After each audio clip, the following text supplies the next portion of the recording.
요청하던 정부. 정작 강경화 장관의 남편은 2억 요트 사러 해외여행 예매했다. 이런 내용을 준비했습니다. 여러분, 추석 연휴 잘 보내셨습니까? 추석 연휴가 끝나가는 바로 어젯밤에 어이없는 뉴스로 인해서 전 언론사가 떠들썩했습니다. 외교부 장관 강경화의 남편이죠. 이일병 전 연세대 교수가 2억이 넘는 요트 구입을 위해서 미국행 비행기를 예매를 했다는 것입니다. 자, 코로나 때문에 지금 외교부가 전 세계 국가에 대해서 특별 여행 주의보를 내렸고 우리 국민에게 여행 자제를 권고했죠. 자, 그런데 정작 그 외교부 장관의 배우자는 트럼프 대통령도 코로나에 확진이 되어 있는 그 미국으로 장기간 여행을 준비를 한 것입니다. 자, 이에 대해서는 어찌된 일인지 KBS가 단독 보도를 해서 저는 이 보도를 참조했습니다. 강경화의 배우자는 짐을 무려 4개나 준비를 하고 출국 절차를 밟다가 KBS 취재 기자에게 딱 걸렸습니다. 자, 이 기자가 코로나가 걱정이 되지 않냐 이렇게 물으니까 걱정이 되어서 마스크를 많이 가지고 간다 이렇게 대답을 했습니다. 자, 그런데 지난달 중순에 이일병 교수는 자신의 블로그를 통해서 켄터키 50일 이 요트의 선주와 연락을 주고받고 비행기 표를 예매를 했다고 기재를 했습니다. 자, 이 배의 선주와 구매 협상을 하기 위해 해외여행을 떠난다는 바로 이런 건데요. 자, KBS의 취재에 의하면 이 씨가 구입을 하려는 그 요트는 몇 년 전에 그때를 기준으로 해서 25만 달러 정도인데, 자, 우리 돈으로 무려 3억 원 정도에 달하죠. 감가상각을 감안을 하더라도 2억 원 정도는 되는 것 같습니다. 자, 놀라운 것은 이 씨는 이미 한국에 요트 한 척을 보유를 하고 있다는 것입니다.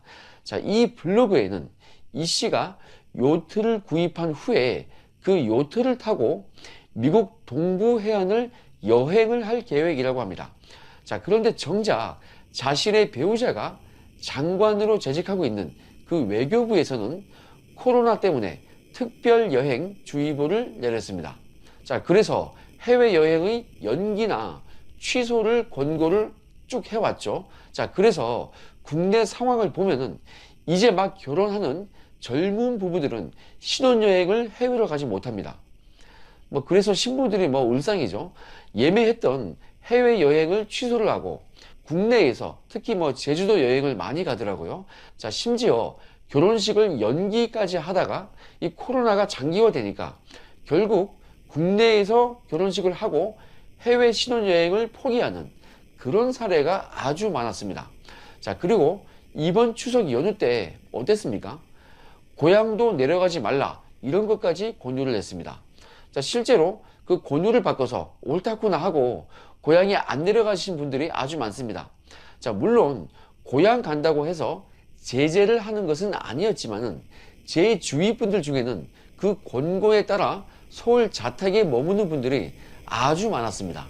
자, 이런 상황에서 대통령과의 국무회의에 참석을 하는 그 외교부 장관의 배우자가 장기로 해외여행을 간다? 자, 그것도 고가의 요트를 사서 그 요트로 해외여행을 간다? 여러분, 아무리 장관이라 할지라도 그 배우자에 대해서 마음대로 강제를 할 수는 없겠지만은, 자, 해외여행 이거 말린 거 맞습니까? 오래전부터 이 여행을 계획한 것 같은데 이 장관 정도 되면은 여보 좀 그렇지 않나? 좀 이렇게 좀 말려야 되는 거 아닙니까? 자, 그럼에도 불구하고 고집을 피웠다면 할 말이 없겠죠. 자, 그렇다 하더라도 이 고위공직자의 배우자는 재산 등록까지도 이 국민께 공개를 하는, 어찌 보면은 배우자라는 위치 때문에 사실상 공적인 의무를 부담을 할 수밖에 없는 자리죠. 자, 그런데 이렇게 자신의 성취를 위해서 요트를 구입을 하고 요트 여행을 하기 위해서 해외로 떠난다고 하니 불교불급한 사유가 아닌 그 자유여행을 위해 해외로 출국을 한 것이죠. 자, 외교부의 이 주의보를 어긴 셈입니다. 이 KBS의 보도를 보면은 취재진은 이미 강경화의 배우자에 대해서 그 블로그를 보고 비행기 예매 상황을 미리 알았고 실제로 출국을 할지 예의주시했던 것 같습니다. 자, 취재진의 입장에서도 해외여행을 할까? 제정신일까? 이런 의구심이 있었을 것 같은데, 자, 실제로 출국 절차를 밟기 위해 공항을 찾아온 이 씨를 보고서 충격을 받았을 것 같습니다. 자, 이번 이 KBS의 취재는 정말로 특종감이죠. 잘 기획을 했습니다. 자, 이 기사의 댓글 중에는 대깨문들로 추정이 되는 그 사람들이 이런 글을 남겨두었습니다. 강경화 장관이 아니라 이 배우자인데 사생활 침해하는 거 아니냐, 뭐 이런 식입니다.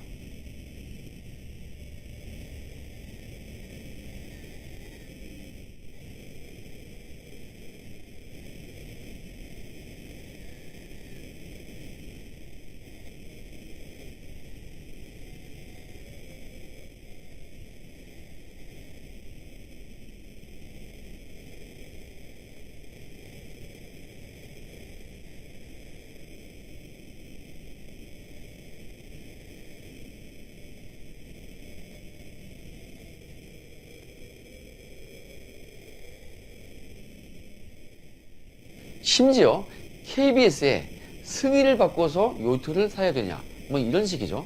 자, 그런데 이 댓글을 기재한 대깨문들은 만약에 국민의힘 국회의원의 배우자가 자, 이렇게 요트를 산다고 해서 해외여행을 나간다고 한다면은 아마 이 영혼까지 끌어모아서 저격을 했을 것입니다. 자, 이런 식이면 심지어 결혼 전에 말이에요. 윤석열 총장의 그 장모의 그 재산 관련된 일로서 어거지로 공격을 해야 되는 이런 것에 대해서는 어떻게 생각하는지 대깨문들에게 묻고 싶습니다. 자, 지금 대깨문들은 윤석열 총장의 그 결혼 전에 장모의 재산 일로 인해서 윤석열 총장을 엄청나게 공격을 해대고 있죠. 자, 이에 대해서 조선일보의 보도를 보면은 전직 외교부 고위 관계자가 이렇게 말을 했습니다. 집안 사람도 설득하지 못하는데 국민을 향한 호소가 어떤 설득력을 가지겠냐, 뭐 이런 것입니다. 자, 지금 이 추석 연휴가 길다 보니 강원도와 제주도에 예약이 엄청나게 많았습니다. 자, 지금 대깨문들이 이분들도 욕을 하고 있는 마당에 강경화 장관의 배우자가 요트를 사러 해외여행을 간다고 하면은 어떻게 말을 하는 것이 옳습니까? 자, 그런 면에서 지금 이 국내 여행을 하는 이분들은 참으로 양반이죠. 자, 왜 이런 일이 일어나는 걸까요? 자, 이러한 행태는 상당히 일관성이 있는 것입니다.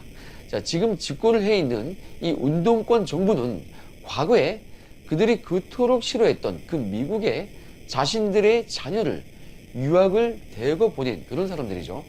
자, 이것은 국내 좌파만 그런 것이 아니고 중국의 그 정치인들의 자녀들도 그 자녀들을 미국에 유학을 보냈습니다. 자, 이런 것을 보면은 이들이 위선적이고 이중적인 면은 아주 일관성이 있는 것입니다. 자신들은 국내에 있는 붕어, 가재, 개구리들에게 고향도 가지 말라 이렇게 말을 하면서 수억 원짜리 요트를 사서 장기간 해외여행을 간다. 자, 이런 사람에 대해서 사생활 보호를 운운을 하고 있습니다. 정말로 이 사람들이 국민을 뭘로 보는지 잘 모르겠습니다. 자, 혹자는 이런 말을 합니다. 강경화 장관의 배우자가 국내에서 요트를 탈 수 있는데 혹시라도 북한 인근에 표류를 하다가 사살을 당할 수 있으니 안전한 해외로 나간 것이다. 자, 이렇게 우스갯소리를 하고 있습니다. 자, 그만큼 이번 일은 충격보다는 희화화되고 있는 것입니다.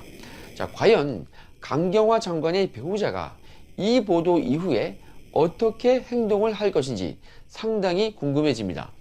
예정대로 말이에요. 이 요트 선주와 계약을 해서 친구들과 조인을 해서 미국 동부 해안을 멋지게 여행을 할 것인지 강경화의 전화를 받고서 대판 부부싸움 한판 하고 이왕 욕먹은 거 주워 담을 수 없으니 계획대로 하겠다 이러면서 계속 해외여행을 즐길 것인지 아니면 언론 보도에 화들짝 놀래가지고 미국에 도착하자마자 짐을 싸가지고 당장 귀국을 할 것인지 상당히 궁금한 것입니다. 자, 이제 추석 연휴도 끝났죠. 대통령 주재의 이 국무회의가 곧 열릴 것인데 지금 이 강경화 장관이 얼굴을 들 수 있을 것인지 상당히 이것도 궁금한 것입니다. 가뜩이나 지금 추미애 이슈 그리고 북한의 민간인 사살 문제로 인해서 매우 시끄러운 상황인데 문통 정부가 이 문제를 어떻게 대응을 할 것인지 매우 궁금해지는 것입니다. 여러분, 우리는 가황, 나훈아 형님 말대로 국민이 힘이 있으면 위정자가 생길 수 없다. 이 얘기를 다시 한번 새겨듣고 이번 이 강경화 장관의 이 배우자의 사안 그리고 추미애 이슈, 북한 피살 이슈 여기에 대해서 입을 모아서 이 정부를 상대로 쓴소리를 아끼지 않아야 합니다. 국민의 힘을 다시 한번 보여주시기 바랍니다. 자, 점 교수의 건강이 악화되어 재판을 조금 연기해달라는 취지로 그 대신 재판의 전체적인 일정에 차질을 주지 않겠다며 증인신문을 철회하겠다고 요청했습니다. 하지만 재판부에서는 정경심 교수의 재판은 연기를 안 해주고 증인신문 철회만 받아들였습니다. 게다가 사실상 정경심 교수의 건강 상태가 나빠져 궐석 재판이라도 하게 해달라고 요청했을 때 궐석 재판이면 증인신문을 철회하지 않을 수 있었는데도 재판부는 궐석 재판을 허가해주지 않았습니다. 그러니까 전두환, 노태우 반란사건 당시 이런 군사반란사건도 1심 재판이 전체 총 27회였었는데 아니 정경심 교수의 재판은 무려 31차나 되도록 지금까지 붙들고 늘어지는 것 아닙니까? 그러다가 정경심 교수가 법정 안에서 쿵 소리를 내며 쓰러지는 일이 발생했는데도 이것저것 불어만 해대면서 재판을 확 끝내버리라는 것 아닌가 이런 느낌이 들고 있습니다. 그리고 정경심 교수는 지난 24일에 열린 31번째 공판에서 다시 한번 건강 이상을 호소하며 궐석 재판을 요청했을 만큼 재판이 시작되기 전부터 모든 기력이 소진된 듯한 모습을 보이다가 결국 재판이 시작된 지 2시간 반 만에 부축을 받으며 먼저 법정을 떠났습니다. 그러자 정경심 교수의 변호인은 병원에서 강력하게 2차례 수술을 권했다며 애초 10월 8일에 진행하기로 했던 다음 재판을 일주일 미뤄달라고 요청을 했고 재판부는 이번 요청을 받아들여 정경심 교수의 다음 재판은 앞으로 3주 뒤인 10월 15일에 열리게 됐습니다. 그리고 이날 대망의 마지막 재판 날짜가 정해졌는데 앞으로 11월 5일 34번째 공판 기일을 끝으로 정경심 교수의 사건의 1심 심리는 종결이 됩니다. 사실상 이번 재판은 검찰의 거짓말로부터 시작된 거 아닙니까? 작년 2019년 9월 조국 전 장관의 청문회가 있을 당시 조국 전 장관의 딸 조민양의 표창장을 얘기하며 이 사건의 공소시효가 만료됐다, 임박했다면서 청문회가 끝나지도 않았는데 바로 기소한 것 아닙니까? 그런데 알고 보니 공소시효가 만료되지도 않은 게다가 증인을 불러서 조사도 한 번 안 하고서 무리하게 기소하게 한 것 딱 들통난 거 아닙니까? 그런데도 검찰에서는 최근 정경심 교수의 공판에서도 추잡스럽기까지 한 자신들의 민낯을 보여주고 있습니다. 지난 9월 8일과 9월 24일에 열린 정경심 교수의 공판에서 동양대 표창장과 관련해 정경심 교수 측 주장을 뒷받침하는 증언들이 우르르 쏟아져 나오니까 검찰 측에서는 이런 증언들을 무력화시키기 위해 허위 사실이나 근거도 없는 내용 등을 반복적으로 제시하며 정경심 교수 측의 증인들을 당황하게 만들거나 움츠리게 만들어 뜻하지 않은 답변을 이끌어내기 위해 계속 시도해냈습니다. 게다가 지금까지 검찰 측에서는 표창장 발급과 관련해서 실질적인 위조 행위를 입증하는 것보다 표창장이 정상 발급되지 않았으므로 위조라는 논리를 주장해왔습니다.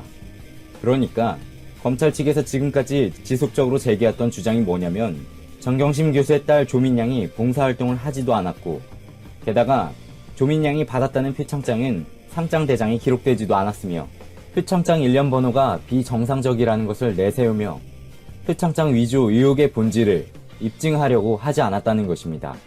하지만 지난 9월 8일과 24일에 열렸던 재판에 출석한 증인들은 정경심 교수의 딸 조민양이 동양대 어학원 프로그램과 관련된 일을 하는 것을 직접 봤었으며 그리고 어머니 정경심 교수를 도와 봉사활동을 했었다는 사실을 알고 있는 동료 교수들이 많았었고, 게다가 동양대 강모 교수의 제안으로 조민양에게 표창장을 주는 것을 다른 교수들이 찬성을 했었으며, 그리고 이 표창장 사건에서 가장 중요한 점, 최성희 총장이 가짜라고 주장했던 핵심 근거 중 하나인 일련 번호도 동양대 어학원 자체에서 그때그때 의미로 부여한다는 내용이 동양대 직원들의 입을 통해 우르르 쏟아지며 검찰의 공소장 내용을 아주 박살내버렸다는 것입니다. 그러니까 동일한 증언이 여러 번 나왔으면 검찰에서 그동안 지속적으로 주장해온 내용들은 모두 신뢰성을 잃어버린 것 아닙니까? 참고로 앞서 9월 8일에 열린 정경심 교수의 28차 공판에서 정경심 교수의 변호인 측 증인으로 나온 이 모 조교는 정경심 교수가 MS 워드만 사용하고 아래아 한글은 거의 사용하지를 못했으며, 심지어 상장이나 수료증의 일련 번호는 어학원에서 임의로 부여했다 라며 검찰을 향해 직격탄을 날리기도 했습니다.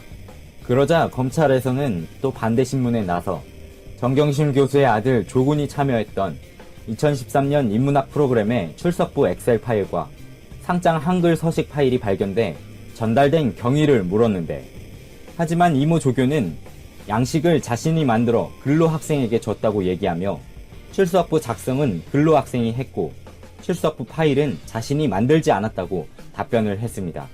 여기서 검찰은 증인은 출석부 파일을 만들지 않았다고 하는데, 장경욱 교수는 증인이 보내준 파일을 근거로 121명의 수료증 명단을 만들었다고 한다고 얘기하며, 마치 장경욱 교수와 이 모 조교가 한 증언들 중에 허위 사실이 있다는 듯 압박을 가해왔습니다.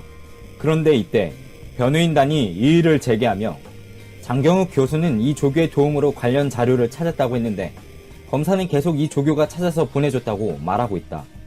그러면 증인이 당혹스러울 수밖에 없다 라고 항의를 했고, 게다가 장경욱 교수의 증언으로 나와 있는 법정 증인 조서를 확인해보니 정말 변호인단의 얘기가 맞았다며 재판장은 검사의 질문을 수정했습니다. 그러니까 검찰은 이런 식으로 장경욱 교수의 증언을 뒤틀거나 아니면 뒤바꿔서 질문하여 증인들의 신뢰성을 떨어뜨리려는 이런 행동들을 계속 드러냈습니다. 게다가 이뿐만이 아닙니다. 검찰은 김모 교수가 증인으로 나오자 끊임없이 내부 공문의 인원과 대상을 특정하지 않았냐고 반복해서 추궁하며 내부 공문에 수료증 발급자가 121명으로 되어 있다 얘기하자, 그러자 김모 교수는 공문을 한번 확인해달라고 요청해서 검찰이 얘기한 내부 공문을 확인해보니 그 결과 김모 교수의 주장대로 인원을 특정하지 않는 약 120명으로 표기되어 있던 것입니다. 그러니까 이것은 검찰의 단순한 착오나 실수가 아닌 약 120명이라고 적혀있는 사실을 검찰은 너무나 잘 알고 있었으면서, 만약 내부 공문에 121명이라고 되어 있다 이러는 검찰의 말에 김 교수가 무의식적으로 그렇다고 답이라도 했었다면 이를 근거로 또 말이 바뀐다고 물고 늘어질 심산이었던 것이 아닙니까? 그러니까 이렇게 추잡하기까지 한 수단을 사용하는 검찰은 증인들의 말들이 서로 다르다며 증언의 신빙성을 떨어뜨리려는 속셈을 드러내고 있습니다. 아니, 오죽했으면 검찰 측에 힘을 실어주는 듯한 재판부에서도 검찰이 같은 내용을 자꾸 반복해서 질문하거나 다른 질문을 하는 도중에 이미 했던 질문을 다시 꺼내면 다음 질문으로 넘어가라, 그 정도로 하자 라면서 여러 차례 검찰의 신문을 제지할 정도였습니다. 아니, 검찰은 진실을 밝히는 기관이지 피고인을 때려잡아 기필코 범인으로 만드는 그런 기관은 아니지 않습니까? 진실을 밝히기는커녕 드러난 진실도 왜곡하고 있지도 않은 사실을 반복하여 제시해서 증인으로 하여금 뜻하지 않는 진술을 이끌어내려 하는 이런 시도는 일제강점기 고등계 형사들이나 하던 짓 아닙니까? 그리고 31차 공판에 참석한 참관자들의 얘기를 들어보면 재판부도 검찰 못지않게 증인들을 몰아세우는 듯한 질문을 했다는데, 해당 공판의 임정엽 재판장은 증인들의 진술이 신빙성이 없다는 식으로 자꾸 몰고 가려는 태도를 보였다며, 특히 김모 교수의 증언이 나올 때는 원래 김모 교수는 정경심 교수의 딸 조민 씨가 왔었느냐 안 왔었느냐, 조교를 했었느냐 안 했었느냐 가지고 증언을 들으려고 부른 건데, 중요하지도 않은 내용 가지고 재판을 계속해서 질질 끌어대지 않나. 검사하고 재판부는 엉뚱하게도 정경심 교수의 아들 이야기만 집중하며 정경심 교수의 아들이 왔냐 안 왔냐, 본 게 맞느냐며 따지며 물었다는 것입니다. 참고로 김모 교수가 진행했던 인문학 프로그램은 교양광자였습니다. 그것도 학생들 방학에 하는 교양광자. 그런데 이것을 가지고 출석을 했냐 안 했냐, 며칠 날에는 나왔느냐 안 나왔느냐 따져 물어대고, 그러니까 팩트 증언들이 계속 터져 나오니까 이제 기소의 본질은 따지지도 않고 이것저것 다 건드려 보려고 하는 것 같은데, 그러니 정경심 교수가 법정에서 쿵 소리를 내며 쓰러졌을 만큼 병을 얻고 있다는 거 아닙니까? 를 얼마 앞두고서 다시 그 조치가 연장된 상태였습니다.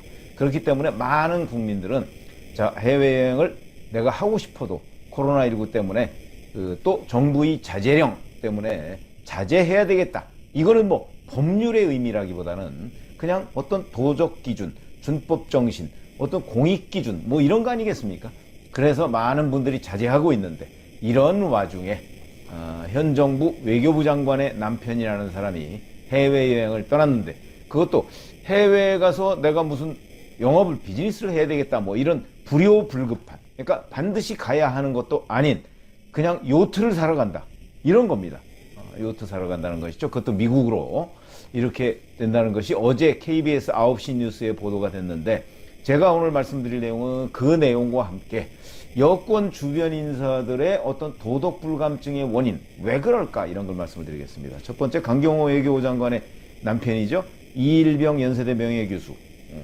보니까 3일 어제 요트를 사기 위해서 미국으로 떠났다. 근데 떠나는 와중에 KBS 기자를 만났더군요. 인천국제공항에서. 그래서 만나서 거기서 취재진에게 이렇게 얘기했습니다. 자유여행을 떠난다 이렇게 얘기했고요.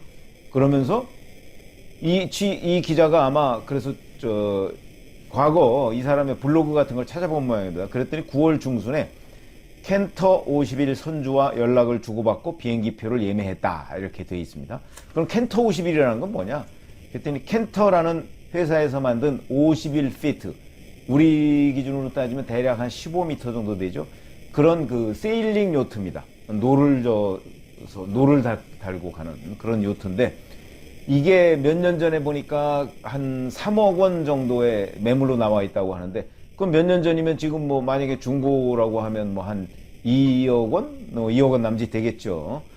그래서 이거를 이제 구입한 뒤에 그 블로그에 보면 미국 동부 해안을 여행할 계획이다 이런 식으로 올려놨다고 합니다.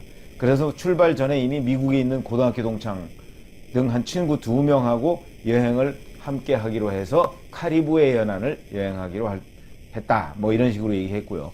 이미 이 이일병 교수는 요트 한 척이 있다고 합니다. 강경화 장관은 장관 됐을 때 그 재산 등록을 하죠. 그 재산 등록에 보면 요트 한 척이 있다고 하는데, 이번에 요트를 미국에 가서 한 척을 더 사서 그걸 가지고 친구들하고 카리브해 연안을 여행하겠다 뭐 이런 걸 자기 블로그에 올린 건데, 글쎄요, 지금 여행 자제, 그러니까 여행을 가더라도 정말 몰래 가야 할 형편인데도 불구하고 당당하게 블로그에 올렸다. 뭐 그걸 뭐라고 봐야 되는지 뭐 하여튼 그런 일이 있었습니다. 그래서 아마 KBS 기자가 이런 걸 물은 모양입니다. 해외여행 간다고 하니까 강 장관이 별 말이 없었느냐, 그러니까 어른이니까 놀러 가지 말아야 한다 뭐 그런 건 아니다 뭐 이런 식으로 자기 나름대로 해석을 했고요. 공직자 가족으로서 부담 없느냐, 그러니까 아니 나쁜 짓을 한다면 부담이지만 옳다고 생각하는 거 하는 거 내 삶을 사는 건데 다른 사람이 어떻게 생각하느냐 때문에 그걸 양보해야 되느냐, 모든 걸 다른 사람 신경 쓰면서 살 수는 없지 않느냐.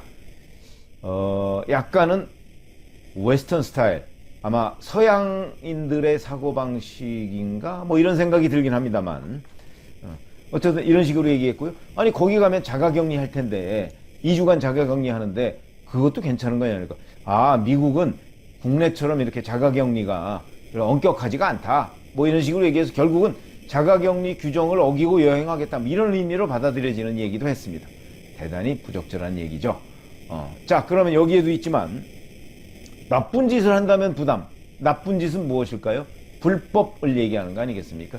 아마 이 사람들의 머릿속에는 그런 기준이 있는 것 같다. 그런데 최근에 이런 일들이 한 열흘 내만 봐도 굉장히 많았습니다. 예를 들어서 우리가 멀리 가면 조국 전 법무부 장관 사태가 있지만, 최근에는 추미애 법무부 장관 사태가 있죠.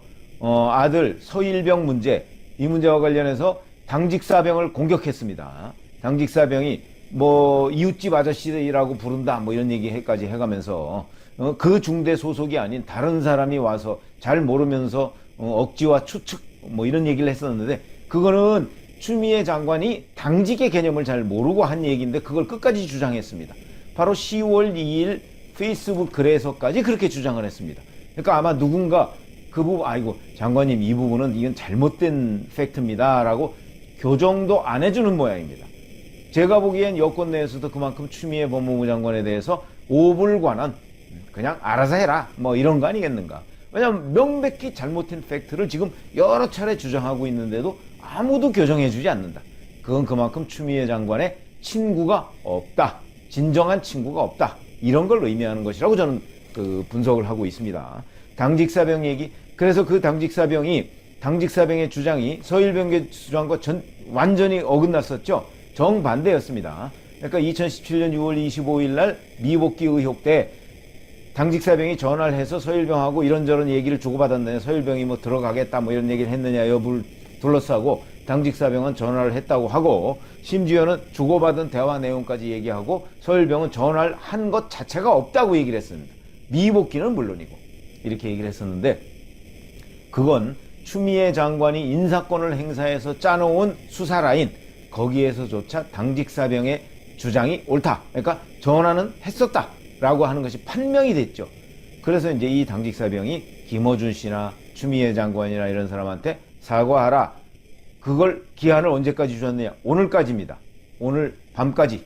그래서 추석 연휴 기간까지 만약에 사과하지 않을 경우에는 관련 녹취록을 공개하고 고소하겠다, 명예훼손으로 고소하겠다, 이런 식으로 얘기를 했었는데 지금까지 없습니다. 제가 보기엔 추미애 장관, 김어준 씨 아마 사과 안 할 겁니다. 그래서 이 문제는 또다시 이 연휴가 끝나면 2라운드에 돌입할 것이다, 이렇게 제가 예상을 한 적이 있는데 아마도 제 예상이 맞을 것으로 보입니다. 근데 이렇게 되고 이런 당직사병의 사과에 응하지 않으면서 추미애 장관은 오히려 이 아들 휴가 미복귀 의혹과 관련해서 사과를 요구했습니다. 관련 의혹을 제기한 사람들한테 사과를 요구하고요, 엄정한 법적 대응을 주장했습니다. 이 무슨 적반하장입니까? 이런 일들이 바로 이 강경화 외교부 장관 남편의 경우에도 비슷하지만 이런 적반하장의 사태가 계속 벌어지고 있다.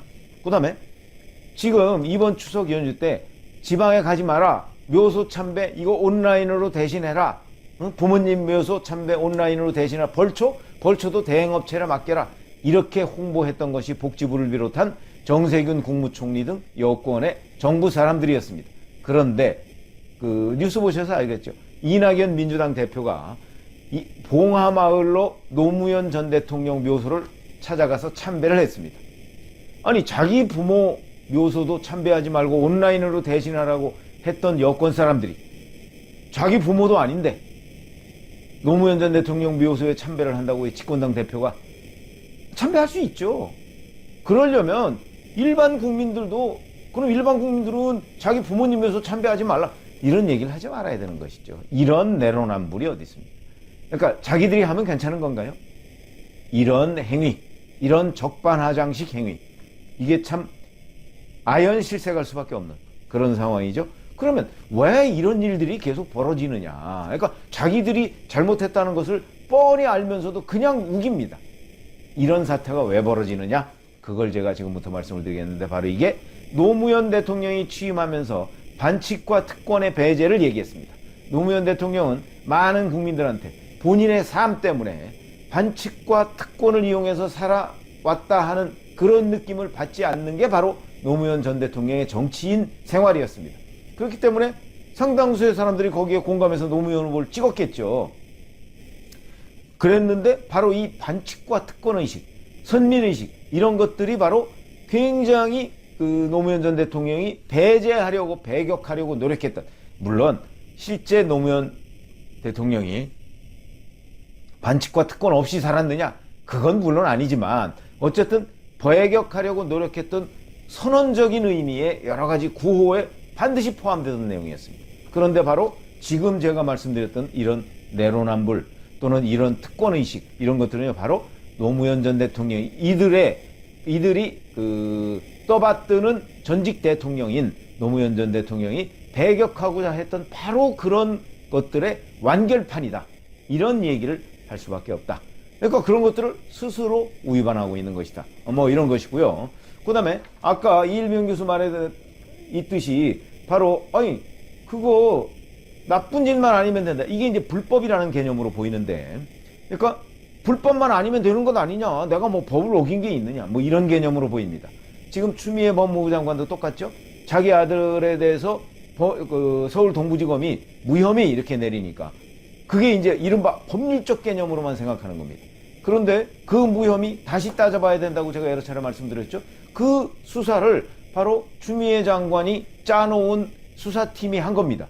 그러니까 만약에 이거 윤석열 검찰총장 팀이 했으면 아마 최소한 부정청탁금지법 위반 정도는 나왔을 겁니다. 그런데 이거는 무혐의였습니다. 근데 그걸 빌미로 삼아서 자 내가 뭐 불법이 뭐가 있느냐 이런 식으로 지금 나오고 적반하장식으로 나오고 있다. 그 수사도 다시 해야 되지만 설령 그 수사가 맞다고 쳐도 그거는 불법이 아니라는 것이지 청탁이 잘못됐다 이건 아니다 이런 얘기죠. 또는 거기에 압력을 넣은 것이 아무 문제가 없다 이런 평가는 아니다 하는 부분에 있어서 추미애 장관이 착각을 하고 있다. 그럼에도 불구하고 나는 불법, 내가 짜놓은 수사팀에 의해서 불법이 아니라고 판정이 됐기 때문에 나는 아무 책임이 없다 이런 식으로 나오고 있는 그런 현상인데, 이게 바로 어설픈 준법의식이다 저는 이렇게 봅니다. 정확하게 만약에 엄밀하게 법의 잣대를 들이댄다면 과연 추미애 법무부 장관 아들 휴가 미복귀 의혹이 지금처럼 무혐의로 나올 수 있을까? 절대 불가능한 일이죠. 이거 언제 재수사할지 또는 윤석열 검찰총장이 재수사를 지시할지 아직 미지수입니다만은 그런 상황이고요. 우리가 흔히 법은 도덕의 최소한이다 이런 얘기를 하고 있습니다. 법은 도덕이라는 것의 범위가 훨씬 넘습니다. 근데 이 사람들은 법만 어기지 않으면 된다 뭐 이런 생각입니다. 아닙니다. 도덕의 최소한이기 때문에 도덕을 어긴 부분이 굉장히 많다고 한다면 그 부분도 더군다나 셀럽들 이런 권력이 있는 사람들은 책임을 져야 하는데 이 사람들은 이에 관한 책임을 지려고 하지 않는다 하는 것들이 바로 도덕 불감증, 이걸 명백하게 드러내는 일이다 이런 말씀을 드리지 않을 수가 없고요. 그 다음에 국민 눈높이라는 것은 도덕성, 도덕 기준에 맞춰져 있습니다. 근데 이 사람들은 위법만 아니면 된다. 그 위법도 자기네들의 검찰에 의해서, 이거는요 객관적인 검찰 또는 특검 이런 곳에 가면 반드시 불법이 됩니다. 그런데도 불구하고 우기고 있다. 자기들이 검찰에 의해서 불법이 아니라는 판정을 받았기 때문에 우리는 죄가 없다? 그렇지 않습니다. 이거는 아마 몇 달 내지는 한 2년쯤 지나면 그때 설령 민주당이 정권 재창출을 할지라도 재수사할 가능성이 매우 높은 부분이다. 이런 말씀을 분명하게 드리고, 이런 것들이 바로 국민 눈높이를 못 맞추고 있는 것이다. 그래서 그러면 여론의 부담이 있으면 이런 짓을 안 할 텐데 지금 현재는 여론의 부담도 별로 없는 것으로 보입니다. 각종 여론조사 결과에서 여권 여전히 잘 나가고 있습니다. 이것은 아마도 각종 홍보 수단을 여권이 장악하고 있기 때문이 아닌가 싶은 생각이 드는데, 임기 말로 갈수록 지금 문재인 대통령 임기 뭐 1년 한 7개월 남았습니다. 1년 8개월쯤 남았죠. 그런데도 보세요. 당장 이런 기사도 TBS에서 나오기 시작합니다. 그러니까 이 여권의 레임덕, 이거는 막지 못할 것이다. 그렇게 본다면 홍보 수단을 장악했다고 지금 안심하고 있을 단계는 제가 보기엔 아닌 것 같은데, 그래도 뭔가 살아있는 기자정신 이걸 가지고 있는 언론인들이 일부 남아있지 않을까, 저는 이런 생각이 들고요. 그런 점에서 본다면 지금 현재 여권의